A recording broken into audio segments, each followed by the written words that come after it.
এখন থেকে আপনাকে আর আপনার ফোনের ভলিউম বাড়ানো বা কমানোর জন্য আপনার ফোনের সাইডের বাটনের প্রয়োজন হবে না।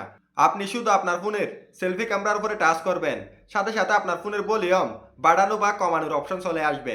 এতে করে আপনাকে আর আপনার ফোনের সাইডের ভলিউম বাটনের প্রয়োজন হবে না। ফোনের সেলফি ক্যামেরার উপরে ভলিউম সেটিংসটা চালু করার জন্য আপনারা চলে যাবেন গুগল প্লে স্টোরে।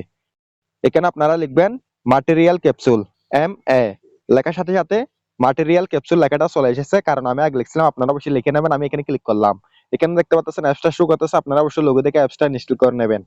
অ্যাপসটি ইনস্টল করা শেষে এগুলো ওপেনে ক্লিক করবেন, ওপেন সেটিংসে ক্লিক করবেন, অ্যাপসটা পারমিশন দেবেন, এলাওতে ক্লিক করবেন, এখান থেকে বের হয়ে যাবেন, নেক্সট সেটআপ এখানে ক্লিক করবেন।